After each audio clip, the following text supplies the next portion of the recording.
Good morning, comic book fans. Welcome back to Comics in 5 Minutes. I'm your relevant host, Shorty. I apologise. I've had to open the windows in the shop today because it is very warm in Huddersfield. I've not had to open the windows in months. It might be a little bit noisy. I do apologise. But that being said, today we're going to take a look at The Boy Wonder from Junibar. And I have to be honest, Junibar, as an artist, as a creator, hasn't really been on my radar until recently. I've been aware of their work. I've seen them do Monkey Meat and things like that, and I've been like, oh, that looks cool, but never really gone out of my way to engage with it.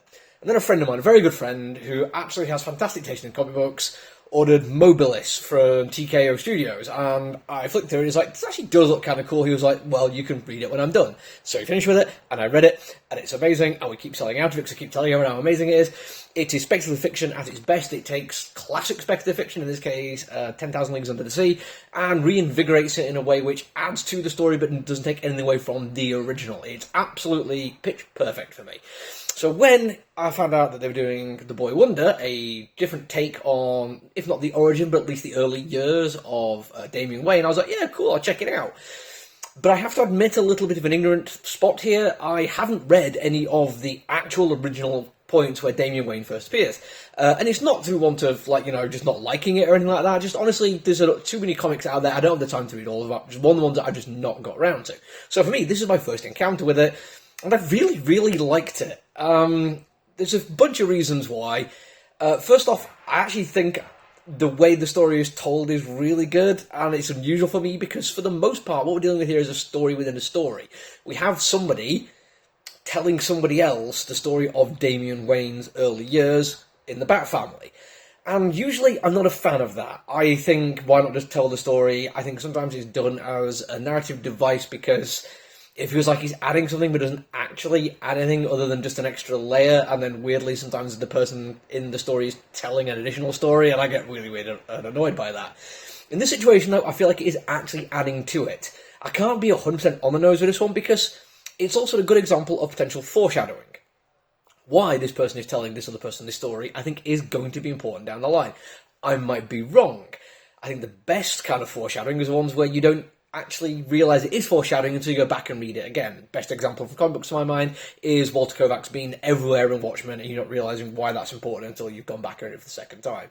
In this one, because I've seen it, it makes me think a writer as talented as Junibar might realise that somebody like me who's really into comic books might start putting two and two together and seeing that there might be a payoff down the line. And as such, he could absolutely subvert those expectations, do something absolutely fantastic, and totally surprise me. I mean, if not, if I'm actually just right, and I think what happens is what I think is going to happen, then I'll still feel happy about that, because I spotted that, and it makes me feel very clever, like a big boy. But that's not the only reason I like it. The main reason is down to characterization, because what we're getting here is a story of somebody's early years, the things that made them who they are. Some of it is done in broad strokes, like his family background with the demon. Some of it is his interaction with the people around him when he becomes the Boy Wonder. And every single beat of it is handled expertly. There is nothing wasted. There is no extraneous stuff going on the page. There is mostly done by art, some fantastic little bits of non-verbal communication.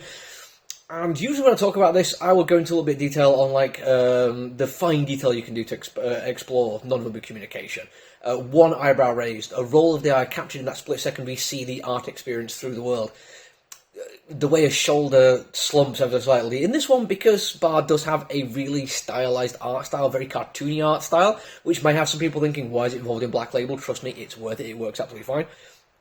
It does go for simplicity. My favourite moment is when the Nightwing is mildly perturbed, and this entire thing is explained or visualised to us through the fact that his mouth is just shaped like a flat, upside-down V.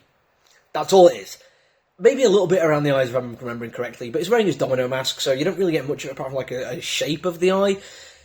Can't really see much of the set of his jaw. He's Nightwing, he's got a fairly fixed jaw, but it's just his mouth, and it portrays that he's not angry, he's not annoyed, he's not frustrated. Something's happened which he didn't quite expect, and he's showing it. But the fact that the thing has happened, he wasn't expecting it, but it hasn't annoyed him that he hasn't expected it, adds to the layers of characterization, both who he is, his interactions with the world, how he expected things to go, and what is happening now that have not gone the way he expected. All of it is brilliant. Add to that fact that the action sequences are brilliant. Because it's cartoony, he leans into using motion lines and actually spreads the action out over multiple panels in real interesting ways. The fact that Damien sees his parents in a very, very unusual manner, visualised through the art style. I mean, honestly, so much to like about this one. I'm really looking forward to see where it goes. That's it from me for now. Might be the last one this week, because I don't know if I'm going to have time to review anything else, but I'll be back next week, even if I don't do it this weekend. Until then, look after each other, everyone. Stay safe. Bye!